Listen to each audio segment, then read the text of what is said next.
नमस्कार दोस्तों, आप देख रहे हैं दिनेश टॉक्स। इसे देखना तो बनता है। दोस्तों कैसे हो, सब बढ़िया है। काफ़ी दिनों बाद हमारी न्यूज़ की वापसी हो रही है क्योंकि मेरे बेटे का बर्थडे था, फर्स्ट बर्थडे था उसका। मैंने व्लॉग अपलोड किया अपने यूट्यूब चैनल पर। मेरा जो व्लॉगिंग यूट्यूब चैनल है उस पर जाके आप चेकआउट जरूर से करना। स्टार्ट करते हैं आज की वायरल न्यूज़। तो सबसे पहले शार्क टैंक, आपको पता होगा काफ़ी ज़्यादा पॉपुलर हो गया था ये शो, जिसमें कि बिजनेस स्टार्टअप को इन्वाइट किया जाता था कि भाई आप बताइए, और उनको फिर वो एक तरीके से रियलिटी शो था।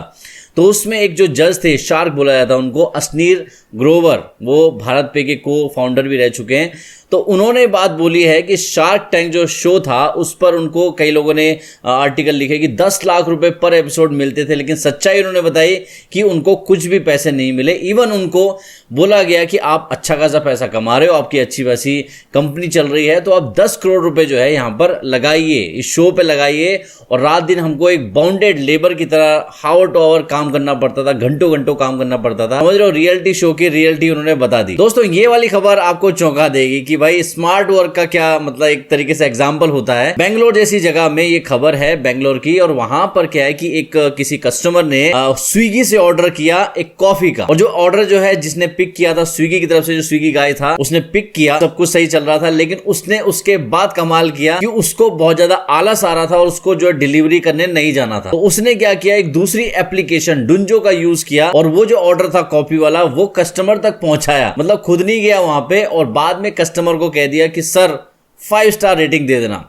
कमाल है। तो मतलब ये स्मार्ट वर्क का आप एग्जांपल समझते हो। जेब से भले ही पैसा गया, कमिटमेंट भी उसने निभा दिया। तो एक एप्लीकेशन आज की डेट में दूसरी एप्लीकेशन की कैसे काम आ रही है उसका भी एक एग्जांपल है। दोस्तों पैसे से भरा घर आपने देखा है क्या? मतलब मैं आपको बताता हूं कि ये खबर ऐसी है कि एक आईएएस ऑफिसर हैं पूजा सिंगल नाम से, उनके सीए और उनके कुछ क्लोज लोगों के यहाँ रेड मारी गई। तो इनकम टैक्स की जो रेड थी उसमें 19 करोड़ से ज्यादा पैसे मिले कैश में। पूरा घर जो है कैश से भरा हुआ है। मैं आपको वीडियो दिखाता हूं, आप देखिए।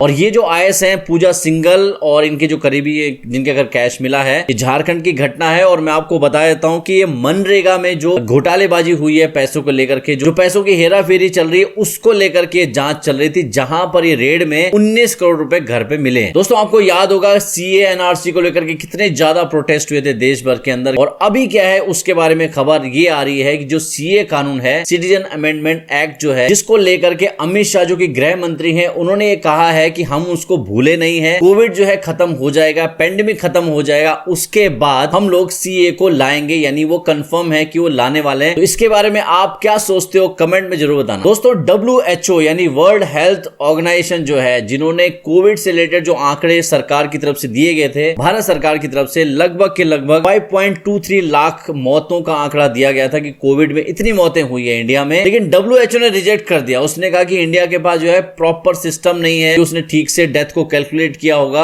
और उनका अंदाजा है कि लगभग उससे 10 गुना, मतलब 47 लाख से 50 लाख के बीच आंकड़ा जा सकता है। उनके हिसाब से उन्होंने ऐसा कहा है। और मैं आपको सामने चार्ट दिखा रहा हूं कि ये WHO का क्या एस्टिमेट है मौतों को लेकर के। तो हमारे देश के जो बहुत सारे स्टेट हैं अलग अलग, उसके जो हेल्थ मिनिस्टर हैं, जो ये पूरी सिचुएशन जब कोविड की चल रही सब देख रहे थे, उन्होंने कहा कि वो बिल्कुल भी खुश नहीं है WHO के इस कमेंट के बाद से, क्योंकि बहुत सारा अच्छा सिस्टम है इंडिया में जो हमने फॉलो किया है डेथ को ठीक से कैलकुलेट करने के लिए, और हमारे आंकड़ों में कोई भी गड़बड़ नहीं है। तो इसके बारे में आपका क्या ख्याल है कमेंट में जरूर बताना। दोस्तों कोई कंपनी में अगर आप जा रहे हो जॉब करने के लिए और आपको नींद आ जाती है और आपकी कोई फोटो खींच लेता है, कुछ हो जाता है, कितनी ज्यादा एम्बैरेसमेंट होती है, और अगर किसी को दिखा दे तो कितना ज्यादा बुरा लगता है। लेकिन एक कंपनी है जिन्होंने ऑफिशियली इसके बारे में सोचा है कि भाई खाना खाने के बाद या फिर पूरे काम के दौरान जो है नींद तो आ जाती है, किसी न किसी को थोड़ी बहुत नींद आती है, उसको अवॉइड करके मजबूरन काम करना पड़ता है एम्प्लॉय को। तो ऐसी एक कंपनी है जो इंडिया का स्टार्टअप है वेक फिट नाम से, जो कि मैट्रेस बनाते हैं, फर्नीचर बनाते हैं, यानी आराम प्रोवाइड करने का ही काम करते हैं। तो अब उन्होंने अपने एम्प्लॉय को आराम देने का सोचा है। 30 मिनट का पावर नैप यानी झपकी जो होती है ना 30 मिनट की, वो ऑफिशियली अलाउ कर दिया है। उसके पैसे भी भरेंगे, मतलब उनको सैलरी में कोई भी कटौती नहीं होगी। ऑफिशियल तरीके से 30 मिनट का पावर नैप ले सकते हैं। और ये जो पावर नैप रहेगा 2 बजे दिन के से लेकर 2:30 बजे, मतलब 2 से लेकर 2:30 बजे के बीच रहेगा दिन में। तो इससे तो एक बात यही कही जा सकती है कि कंपनी का जो ये इनिशिएटिव है, ये बहुत सारी कंपनियों को आगे एग्जाम्पल बन सकता है। दोस्तों ये खबर है हैदराबाद की, काफी ज्यादा हॉरिफाइंग इंसिडेंट है। दिन दहाड़े एक लड़के को जो है चाकू से गोदकर मार डाला गया और घटना ऐसी है कि यहाँ पर दो धर्मों में आपस में शादी हुई थी। लड़का हिंदू था और लड़की जो है मुसलमान थी। जो लड़की का भाई था वो इस बात से खुश नहीं था और उसने अपने कुछ रिलेटिव को साथ में लेकर के लड़के के ऊपर हमला बोल दिया और इसका एक वीडियो भी है, वो मैं आपको नहीं दिखा सकता क्योंकि यूट्यूब उसको अलाउ तो नहीं करेगा। लेकिन मैं आपको इंसिडेंट ये बताता हूँ कि जो लड़का था उसका नाम था नागाराजू और लड़की का नाम था आश्रिन सुल्ताना। और जो आश्रिन का भाई था वो खुश नहीं था इस तरह से हिंदू और मुस्लिम की शादी से। उसको लड़के के धर्म से प्रॉब्लम थी और नहीं चाहता था शादी हो। यहाँ पर नागाराजू की तरफ से पेशकश ये भी की गई थी कि वो मुस्लिम बन जाएगा, कोई भी प्रॉब्लम नहीं है उसको। लेकिन उस बात से भी आश्रिन का भाई खुश नहीं था और इसी तनातनी के दौरान जो है यहाँ पर उसने दिन दहाड़े जो है नागाराजू के ऊपर हमला बोल दिया और उसकी हत्या कर दी। इसके बारे में आश्रिन ने क्या कहा है मैं आपको दिखाता हूँ, आप देखिए। पहले भी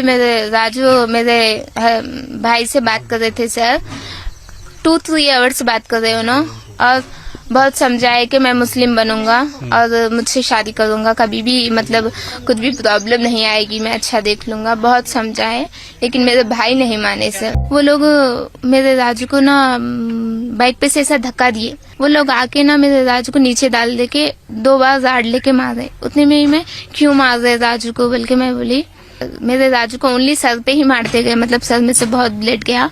मेरे को बहुत शौक हुआ कि उतने में मैं जैसा धक्का दे रही थी कि मेरे राजू के लिए सबको हेल्प पूछी लेकिन कोई भी हेल्प नहीं कर रहे सर। मेरे भाई से ये भी रिक्वेस्ट करी कि उतना ब्लड जाने के बाद भी हॉस्पिटल लेके गए तो मेरे राज जिंदा रहते शायद, बल्कि आपके पैर पड़ती होंगे भाई प्लीज मेरे राज को छोड़ दो प्लीज, बल्कि। दोस्तों ये खबर है श्रीलंका के बारे में। लंका फिर से जल रही है और बात ऐसी है कि श्रीलंका में पहले इमरजेंसी लगी थी, जो इकोनॉमिकल क्राइसिस आया था, यानी देश में जो फॉरेन रिजर्व है वो काफी ज्यादा कम हो गया, देश जो है कंगाली के कगार पे आ गया है। तो दोबारा यहाँ पर इमरजेंसी इसलिए लगाई गई है क्योंकि प्रोटेस्ट दोबारा से चालू हो गए। तो वहाँ के जो राष्ट्रपति है उन्होंने इम्पोज कर दिया इमरजेंसी दोबारा से। कई लोग तो ये कह रहे हैं कि श्रीलंका को इंडिया में मिला देना चाहिए, भाई अखंड भारत बन जाएगा। आप इसके बारे में क्या सोचते हो कमेंट में जरूर बताना। दोस्तों महंगाई बहुत बढ़ चुकी है, इंडिया में भी बढ़ रही है महंगाई, जिसका एक एग्जांपल मैं आपको बता देता हूं कि जो एलपीजी सिलेंडर है उसको 50 रुपए और ज्यादा बढ़ा दिया गया और अब जो उसकी कीमत है, जो डोमेस्टिक एलपीजी सिलेंडर है जो घरों में यूज होता है, 999.50 मतलब कि 1000 रुपए का हो चुका है। आप समझ रहे हो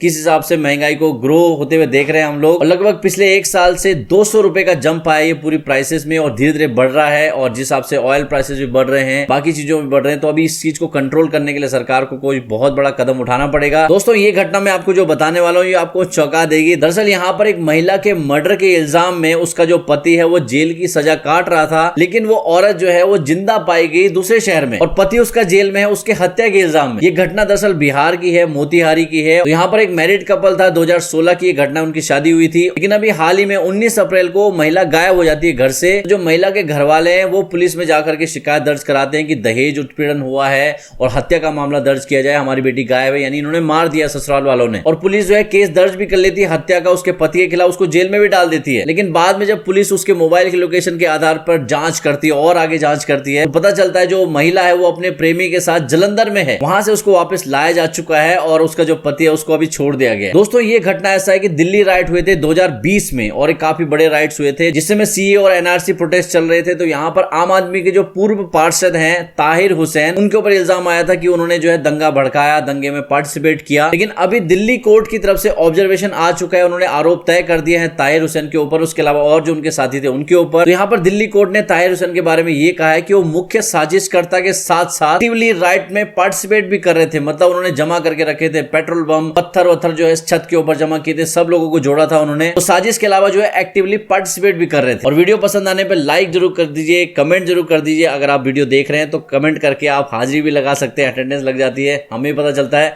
आपने वीडियो देखा, पसंद किया। तो बस मिलता हूं नेक्स्ट वीडियो के साथ, तब तक के लिए जय हिंद।